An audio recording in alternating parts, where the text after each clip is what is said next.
Hi FF lovers, welcome back to my channel. Video को start करने से पहले अगर अभी तक आप में से किसी ने मेरे चैनल को सब्सक्राइब नहीं किया है तो प्लीज़ चैनल को सब्सक्राइब, वीडियो को लाइक और नीचे कमेंट करते हुए ज़रूर बताइएगा कि आज का ये पार्ट आप लोगों को कैसा लगा। इसके अलावा आज दो क्वेश्चंस हैं मुझे जिनका आंसर करना है। फर्स्ट, किसी ने कमेंट किया है कि क्या मेरी लाइफ में इतनी सैडनेस है जिसके चलते मैं इतनी सैड स्टोरीज बनाती हूँ। तो फर्स्ट ऑफ ऑल, मेरी लाइफ में इतना सैडनेस किसकी लाइफ में नहीं होती है? ऐसा कोई नहीं है जिसकी लाइफ में सैडनेस नहीं है, प्रॉब्लम्स नहीं है। लेकिन हाँ, जितनी मेरी स्टोरीज़ में होती है ना, उतना नहीं है।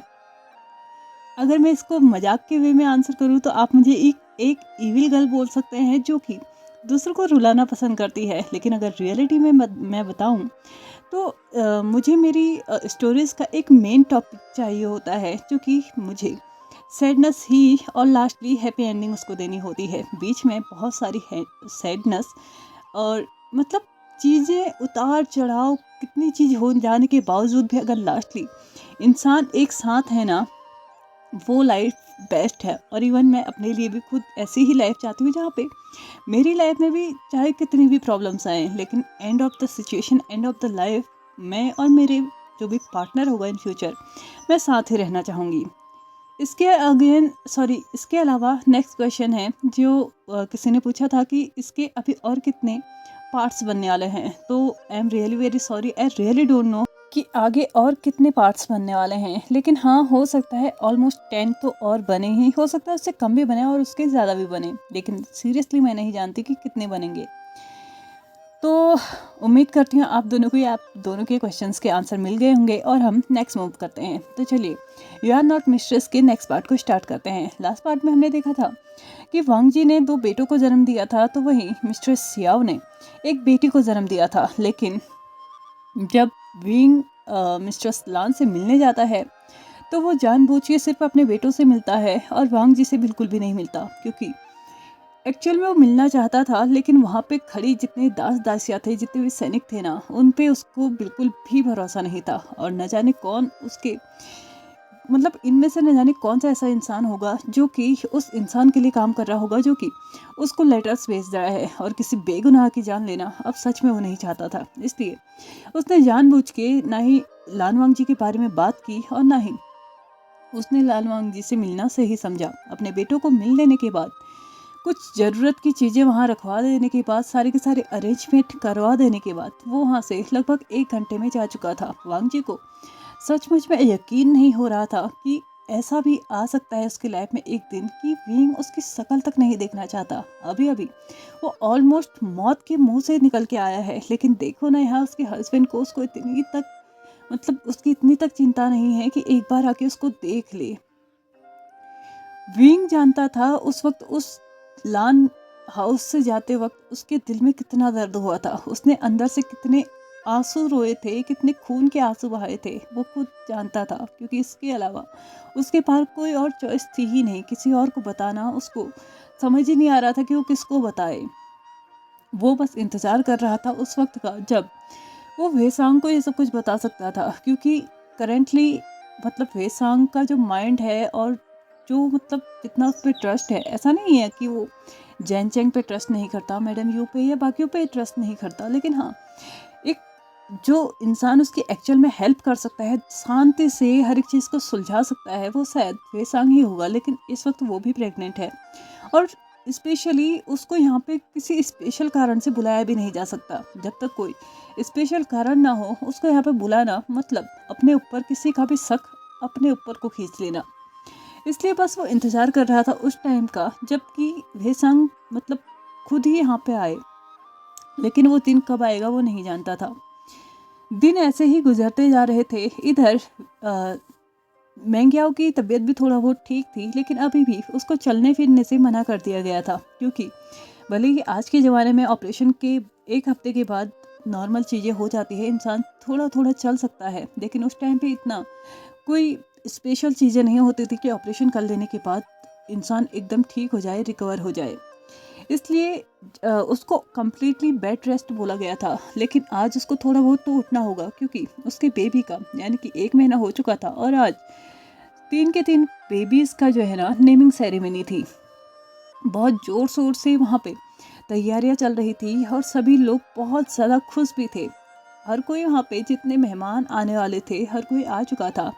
इवन जैन सेक्ट से भी मैडम जू और जैन फेंगमियन आ चुके थे। जैन चेंग और वे संग अभी नहीं आ सकते थे क्योंकि वे संग भी अभी 6 मंथ प्रेग्नेंट था और इतना लंबा सफ़र करना उसके लिए सही नहीं रहता। और वहाँ पे अपने प्रेग्नेंट हस्बैंड को छोड़ के जैन चेंग कैसे आ सकता है, इसलिए उसने भी जैन वे संग के साथ रहने का ही वहाँ पे मतलब निर्णय लिया था। लेकिन हाँ, उसने ये जरूर सोचा था कि एक बार अगर माँ पिताजी वापस आ जाएंगे तो वो कभी विंग के पास जाके बच्चों को भी देख लेगा और विंग से भी उसका हालचाल पूछ लेगा, क्योंकि इस सारे मैसी चीज़ों के बीच में उसको भी इतना टाइम नहीं हुआ था कि वो विंग से आके मिल ले। अगर वहाँ आना भी होता था तो कुछ सेक्ट के कामों से या फिर कुछ मीटिंग्स के चलते, सभाओं के चलते, बस इसी के चलते वहाँ पे आना होता था। लेकिन ये सारी चीज़ें होते होते ना वो सच में अपने भाई के साथ टाइम बिताना ही भूल चुके थे। दोनों के दोनों भाई न जाने मतलब अपने जन्मदिन के बाद से शायद उन्होंने 21वां जो जन्मदिन निकला था, शायद उसके बाद से उन्होंने कोई पीसफुल डे अपनी लाइफ में देखा होगा जहाँ पे बैठ के उन दोनों भाइयों ने अपने दुख सुख गए होंगे, अपनी चीज़ों को एक दूसरे के साथ शेयर किया होगा। और अभी इतनी खुशी की बात हो चुकी थी विंग के लिए कि वो 3 बच्चों का एक साथ बाप बन चुका था, लेकिन तब भी वो नहीं जा पा रहा है। क्यों? क्योंकि वो भी एक होने वाला पिता है और उसको भी अपनी जिम्मेदारियों को समझना होगा। हर एक चीज़ बहुत अच्छे तरीके से वहाँ पर तैयार करी गई थी। और क्यों ना करी जाए, क्योंकि आखिरकार महाराज की पहली औलाद नहीं, 3 के 3 पहली औलाद और एक के साथ जन्म लिए हैं, तो ऑफकोर्स की बात है यहाँ पे खुशी 3 गुनी थी।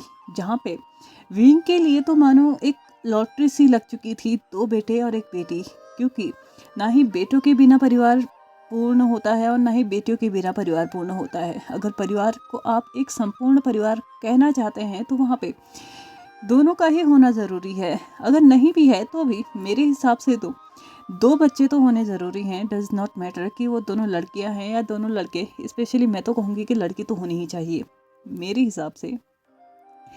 इस वक्त विंग के लिए उसकी लाइफ उसकी फैमिली कंप्लीट हो चुकी थी। लेकिन हाँ, एक चीज़ उसके अंदर ज़रूर था, दुख की।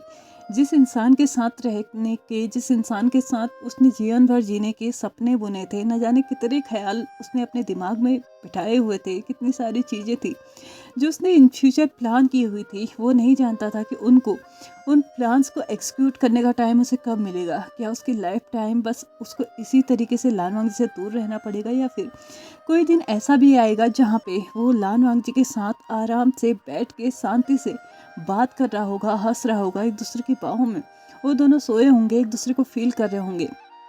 ये सारी चीज़ें सोचते सोचते आज फिर से वांग जी और अपने उस पोर्ट्रेट को हाथ में लिए विंग रोए जा रहा था, क्योंकि उसके पास कोई और ऑप्शन बचा भी नहीं था। लेकिन इन चीज़ों के लिए भी शायद अभी उसके पास टाइम नहीं था, क्योंकि एक सैनिक ने आते हुए दरवाजे को खटखटाना स्टार्ट कर दिया था और उसे बता दिया था कि ऑलमोस्ट सारे के सारे सेक्ट के मेंबर्स आ चुके हैं, सेक्ट के लीडर्स आ चुके हैं और इसी के साथ जेओ जुन भी आ चुके हैं, जो कि इस वक्त लान वांग जी से मिलना चाहते हैं। विंग ने उस दरवाजे को खोलते हुए अपने आप को उस कमरे से बाहर किया और सभा की तरफ बढ़ते हुए उसने जाके अपने थ्रोन पे अपनी सीट ले ली। और इसी के साथ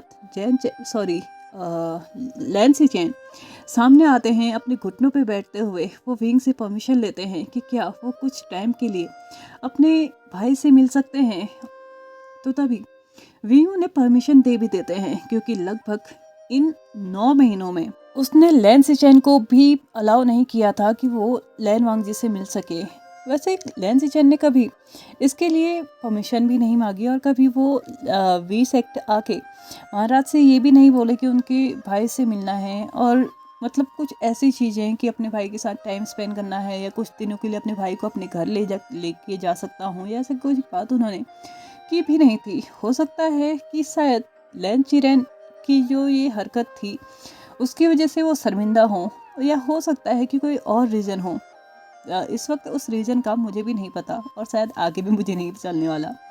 लेकिन हाँ, लैन सिचैन ने कभी भी अपने भाई से मिलने की कोशिश नहीं की, लेकिन आज वो मिलना चाहते थे तो परमिशन ग्रांटेड करते हुए विंग ने उन्हें परमिशन दे दी कि वो जा सकते हैं। इसी के साथ लैन सिचैन अपने साथ जो गिफ्ट लेके आए थे उनको लेके जाते हैं और वीलान हाउस जाके वो लैन वांग जी से मिलते हैं। तो छोटे छोटे बॉक्स उनके हाथ में थे और उनको वो वांग जी को देते हुए उससे बोलते हैं कि भले ही अभी ये इतने बड़े नहीं हुए हैं कि इन फॉरेड रिबन्स को पहन सके, लेकिन मैं चाहता हूँ कि जब ये 3 साल के कंप्लीट हो जाएं तो तब तुम्हें ये फॉरेड रिबन इन्हें पहना दो, क्योंकि तब तक उनको कुछ मंत्र पढ़ के ही या कुछ चीज़ों के चलते ही उन्हें सुरक्षित रखा जाता है। लेकिन 3 साल के बाद बच्चे मतलब घूमना फिरना शुरू कर देते हैं, कहीं भी आना जाना शुरू कर देते हैं, इसलिए उन्हें फॉरेड रिबन ज़रूरी चाहिए होता है। और ये लैंस एक्ट का एक नियम था, लेकिन वो अभी लैंस एक्ट में नहीं था, लेकिन फिर भी लैंस चैन ने ये उसे दिया था ताकि जो बुरी आत्माएं, बुरी शक्तियाँ उसके भतीजों के आसपास आने वाली भी होगी ना, वो नहीं आएगी। डज नॉट मैटर कि वो वी सेक्ट का है या लैंस सेक्ट का है या किसी और सेक्ट का है, लेकिन उसको जन्म देने वाला तो लैंस सेक्ट का ही है ना। इसलिए उसका इन मतलब उसके बच्चों का इन फॉरेड रिबन्स पे पूरा का पूरा अधिकार बनता है। लैन वांग जी ने भी उन्हें पूरे सम्मान के साथ ले लिया था और लेते ही उसने एक सुरक्षित जगह पे उन्हें रख भी दिया था। लेकिन कुछ देर बाद उन लोगों की जब बातें ही चल रही थी तो एक दासी आके लैन वांग जी को इन्फॉर्म करती है कि अब उन्हें राज्यसभा में जाना होगा। लैन वांग जी के लिए ये लगभग 9 महीनों के बाद इस वीलान हाउस के दायरे से बाहर जाने की बात हुई थी, क्योंकि 9 महीनों तक ना ही विंग ने उसे कभी भी राज्यसभा में बुलाया था और ना ही उसने कभी खुद हिम्मत मतलब कोशिश की थी कि वो लैन जो हाउस है उसके दायरे से बाहर जाए। एक चीज़ उसने तो अपने मन में बैठा ली थी कि अगर वो नहीं चाहेगा तो अब किसी की भी हिम्मत नहीं होगी कि उसे उसकी मर्जी के खिलाफ कोई भी काम करवा ले। यहाँ पे रहना उसकी मर्जी है और यहाँ से जाना भी उसी की मर्जी होगी। अगर किसी ने इसमें इंटरफेयर किया तो उसको बहुत बुरा खामियाजा भुगतना पड़ेगा। लैन वांग जी ने ठाना था कि वो कभी भी उस सभा में नहीं जाएगा जिस सभा से उसको पूरे अधिकार छीन लिए गए थे, सारे के सारे। मतलब जिस अधिकारों के साथ उसे यहाँ लाया गया था, आज वो अधिकार उसके पास नहीं है। लेकिन एक चीज़ तो वो भी समझ चुका था कि उसके बच्चे उसके लिए सबसे ज़्यादा इम्पोर्टेंट है और उनका जो ओहदा यहाँ पे होना चाहिए वो भी उसी को देखना होगा। और इसलिए उसे आज राज्यसभा में जाना होगा, क्योंकि एक तो उनकी नेमिंग सेरेमनी है और साथ ही साथ आज ही से वो राज परिवार में भी शामिल होंगे। आई मीन जो बच्चे हैं वो राज फैमिली में रजिस्टर करवा दिए जाएंगे। इसलिए दासी को इशारा करते हुए उसने इशारा किया कि एक बेबी को पकड़ लो, साथ ही साथ वो दूसरे बेबी को पकड़ लेगा। लेकिन लैन चैन ने दासी को मना कर लिया, क्योंकि वो खुद अपने नेफ्यू को अपने हाथ में लेना चाहते थे और यहाँ से लेके वो राज दरबार तक जाना चाहते थे। इसी के साथ उन दोनों ने ही एक एक बेबीज को अपने गोद में ले लिया और वहाँ से चलना शुरू कर दिया।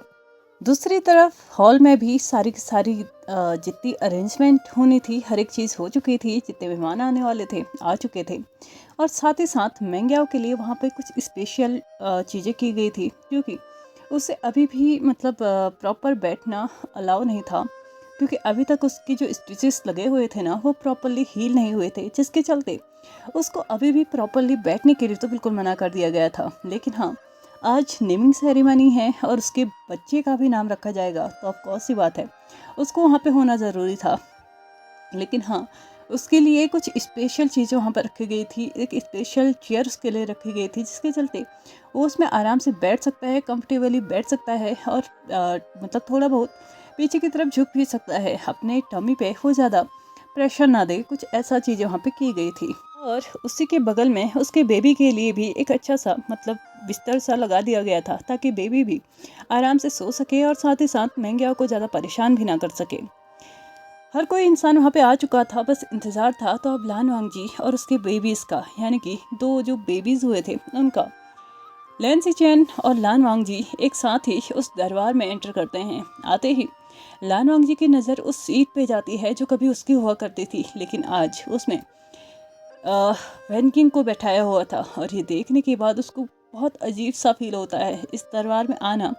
उसको ऐसा लग रहा था शायद कहीं ना कहीं उसकी डिसरिस्पेक्ट है, लेकिन ऐसा वो अपने बारे में सोच के तो नहीं कर सकता, क्योंकि उसके बच्चों के बारे में सोचना भी अब उसी की रिस्पॉन्सिबिलिटी है। इसलिए उसको यहाँ पे आना होगा, अपने बच्चों का अधिकार उसको लेना होगा। इसलिए भले ही उसको इन चीज़ों को सहना होगा, लेकिन अपने बच्चों का अधिकार वो बिल्कुल भी नहीं छोड़ेगा। वे सेक्ट के हैं, वी फैमिली के हैं, वी परिवार के सबसे मुख्य सदस्य यानी कि जो महाराज हैं उसी का अंश हैं। और कल के दिन जिस थ्रोन पे आज वो बैठा है, उसी के साथ उन बच्चे को भी बैठना है। उसमें से कोई एक होगा जो कि आगे आने वाले भविष्य में महाराज बनेगा। और इस अधिकार को वो ना ही खुद खोना चाहता है और ना ही अपने बच्चों को कुछ ऐसा सिखाना चाहता है जिसके चलते उसके बच्चे अपने अधिकार को लेने से पीछे हटे।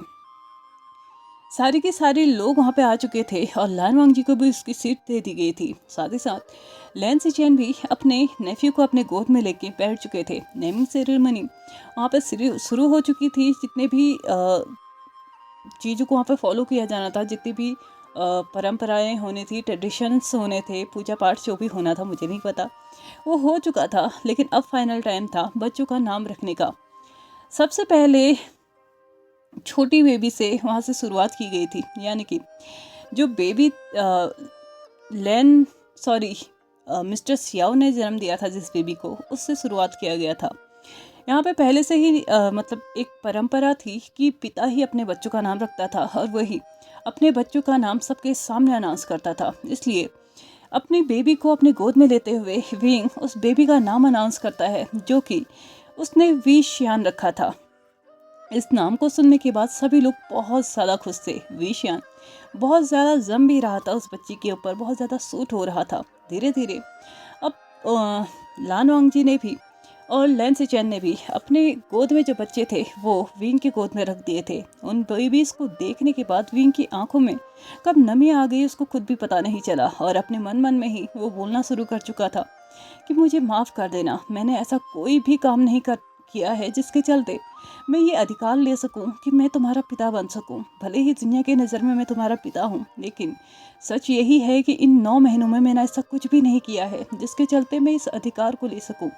सारी की सारी रिस्पॉन्सिबिलिटी तुम्हारे बाबा ने निभाई हैं। तुम्हारे बाबा ने उस दर्द को अकेले झेला है, हर एक चीज़ उसने की है। तो मैं इस अधिकार को भी नहीं लेना चाहता। मैं चाहता हूँ कि ये चीज़ भी उसी को मिले, इस सम्मान का मतलब तुम्हारे नामों को रखने का सम्मान भी उसी को मिले, क्योंकि एक्चुअल में देखा जाए तो अधिकारी वही है इस नाम को रखने का।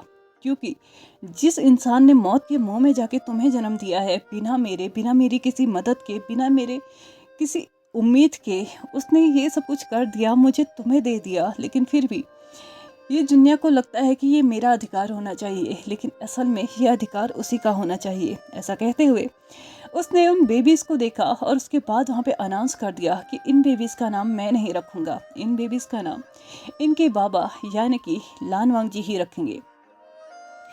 जहाँ पे विंग ने ये एक पॉजिटिव वे में सोच के अपने एंड से कहा था, वहीं पे लान वांग जी ने इस चीज़ को फिर से नेगेटिव वे में ले लिया था कि अब तो विंग को उसके जन्मे हुए बच्चों को भी उसका खुद का बच्चा कहने में मतलब हिचकिचाहट हो रही है। इसलिए अब वो उनका नाम भी नहीं रखना चाहता। लान वांग जी अपने मतलब गुस्से भरे कदमों से विंग के पास जाता है, उन बेबीज़ को अपनी गोद में ले लेता है। एक साथ उन दोनों बेबीज़ को उसने बहुत मुश्किल से अपने गोद में हैंडल किया, कैरी किया, जिसके चलते विंग को मतलब थोड़ा अजीब तो फील हुआ कि उसने तो मतलब नॉर्मली उसको सम्मान दिया था, तो ये क्या था। तो तभी लान वांग जी ने वहाँ से टर्न होते हुए सभी की तरफ देखते हुए बोला, ठीक है, अगर इन बेबीज़ का नाम मुझे ही रखना है तो मैं ही इन बेबीज़ का नाम रखूँगा, जिसमें से मैं अपने बड़े बेटे का नाम वी युआन रखता हूँ और छोटे बेटे का नाम वी सुजोई रखता हूँ।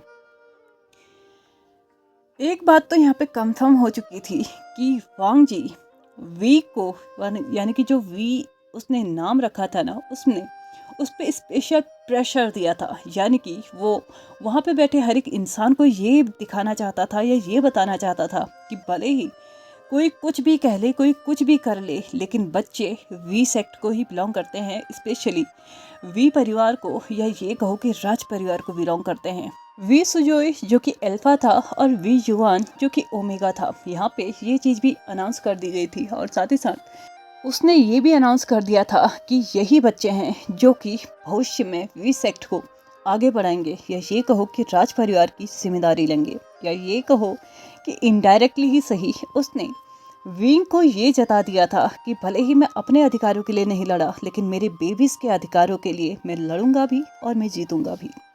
अभी तक जो लानवांग जी विंग को इग्नोर कर रहा था, अब शायद आगे आने वाले टाइम पे वो सिर्फ इग्नोर नहीं करेगा, शायद कुछ चीज़ें हैं जो वो भी स्पेशल करने वाला है। तो चलिए फ्रेंड्स, आज के इस पार्ट को हम यहीं पे ख़त्म करते हैं। वीडियो पसंद आई तो please like share subscribe and comment करते हुए जाएगा। Thank you so much for watching my video and bye bye.